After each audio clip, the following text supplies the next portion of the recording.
पीले दांत वाली बहू। रंजना कभी ब्रश नहीं करती थी। उसे कितनी बार उसके माँ बाप ने डांटा, लेकिन उसका कोई असर उस पर होता ही नहीं था, जिस कारण से उसके दांत पीले पीले हो जाते हैं। शादी के बाद। अरे बहू, वैसे तो तुझ में कोई कमी नहीं है, पर तेरे दांत इतने पीले कैसे हैं बेटा? कैसे मतलब? कोई सर्जरी थोड़ी ना कराइए। वो तो क्या नाम, मैं ब्रश नहीं करती थी तो पीले हो गए। अब क्या करूं? आप कहे तो लाल करवा लूं या फिर काले? यार ये क्या है, क्यों माँ से लड़ रही हो? लड़ रही हूँ? अरे मैं लड़ रही हूँ या ये बोल रही है कि दांत पीले हैं, पीले। अरे तपस्या थोड़ी ना की है इन्हें पीले करने के लिए। बकायदा ब्रश नहीं किया है 20 साल तक, तब जाकर। छी, कैसी बात कर रही हो? ये उस वक्त तो पीले नहीं थे जब हम लोग तुम्हें देखने आए थे। अरे तब साफ करवा लिया होगा डेंटिस्ट के पास जाकर। अब देखो कैसे पीले पीले लग रहे हैं। रंजना सास की तरफ गुस्से से देखती है। फिर शुरू हो गई पीले पीले पीले। अरे पीले तो तब भी थे जब मेरे हाथ का रसगुल्ला उड़ा उड़ा कर खा रही थी और बोल रही थी, लड़की नहीं गुणों का खजाना दे रहे भाई साहब आप। खैर, अब वो लोग करते भी तो क्या करते, पीले दांत वाली बहू पल्ले पड़ी थी तो झेलना तो था ही। एक दिन कीर्तन में रंजना गाना गा रही थी।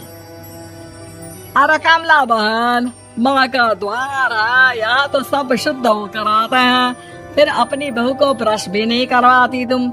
दूर से पीले पीले दांत भक्ति में बाधा उत्पन्न कर रहे हैं।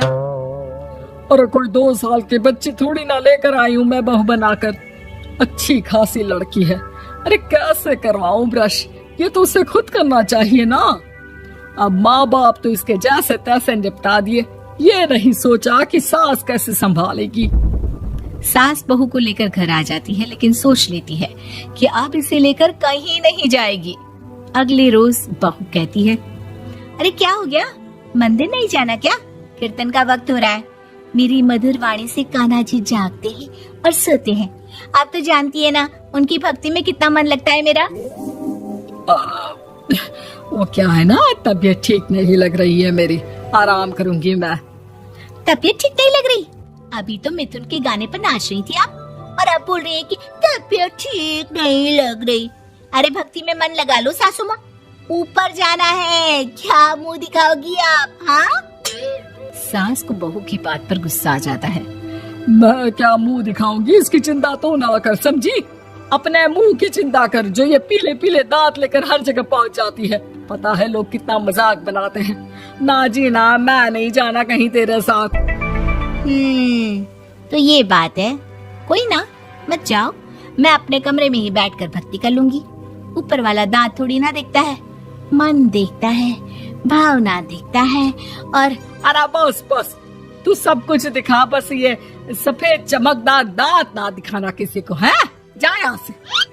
बहू को सास की बात का कोई फर्क नहीं पड़ता। वो तो जैसी थी वैसी ही रह जाती है। सुबह नहाकर किचन में खाना बनाना, फिर खाना खाना, कीर्तन भजन करना और सो जाना। एक दिन, माँ जी मैं सहेली के घर जा रही हूँ, शाम को लेट आऊंगी। हाँ हाँ तो जाना, मैंने कौन सा तेरी आरती करनी है घर पर बैठकर। रंजना सहेली के घर जाती है, जहाँ वो पार्टी में जाने की तैयारी कर रही होती है।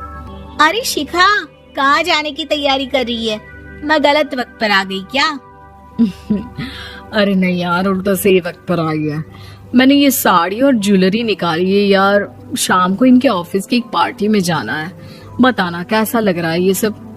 नहीं यार, इस ड्रेस के साथ तो वो वाली ज्वेलरी अच्छी लगेगी।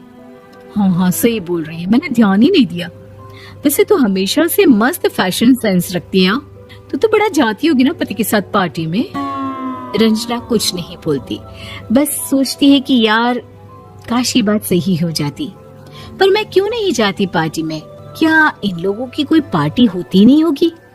रंजना घर आती है और रात में पति से सवाल करती है, एक बात बताइए, आप मुझे किसी पार्टी में क्यों नहीं ले जाते? क्या आपके यहाँ ऑफिस में पार्टी नहीं होती? पति बेचारा क्या कहता कि दांत पीले हैं तुम्हारे इसलिए। अरे कोई पार्टी होती नहीं हम लोगों के ऑफिस में, तो कहाँ से लेकर जाऊं? और मार्केट, मॉल, कहीं वीकेंड घूमना, कहीं तो। अरे यार सारे हफ्ते में एक छुट्टी मिलती है, तो सोचता हूँ कि आराम ही कर लूं। क्यों? रंजना मन मार के रह जाती है। पहले कभी सास के साथ मंदिर जाया करती थी, लेकिन वो भी सास ने ले जाना बंद कर दिया। घर बैठी बैठी रंजना बोर हो जाती है। तभी उसे आइडिया आता है और वो मायके जाने का सोचती है। सासू माँ, 2 दिनों के लिए मम्मी के घर जा रही हूँ। अच्छा ठीक है, आराम से जा। और हाँ, माँ से कुछ अच्छी आदत सीख कर आना कि कैसे शरीर के हर भाग की तरह दांतों की सफाई भी जरूरी होती है, समझी? शुरू हो गई ना आप। वो लोग आपकी तरह नहीं है कि छोटी छोटी बात का बतंगड़ बना दे। उन लोगों के लिए मैं मायने रखती हूँ, ना कि मेरे पीले पीले दांत। रंजना माँ को बिना बताए उन लोगों को सरप्राइज देती है, लेकिन जैसे ही वो दरवाजे पर पहुंचती है, अंदर देखती है कि घर वाले कहीं जा रहे होते हैं।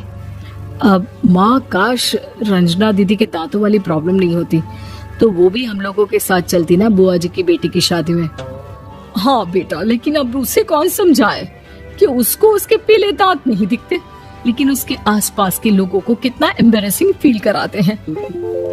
मुझे तो कितनी बार उसके स्कूल की टीचर ने शिकायत की कि उसके साथ कोई लड़की बैठना भी नहीं चाहती, और ना ही कॉलेज में कोई उससे बात करना चाहता था। लेकिन पता नहीं क्यों उसे ये बात समझ में ही नहीं आती। कोई कमी नहीं है उस लड़की में, बस यही कि दांत पीले हैं। वो तो भला हो जीजा जी और उनकी माँ का, जो दीदी को जैसी है वैसे ही रखा हुआ है। रंजना को अपने घर वालों की बात सुनकर बहुत दुख होता है। वो सोचती है कि वो क्या करे, लेकिन फिर वो सीधा डेंटिस्ट के पास जाती है, अपने दांत चमकाती है और कसम खाती है कि वो रोज ब्रश करेगी। और क्या हो गया? तुम तो 2 दिनों के लिए गई थी ना? पर कोई ना, अच्छा है, चलो आ गई तो।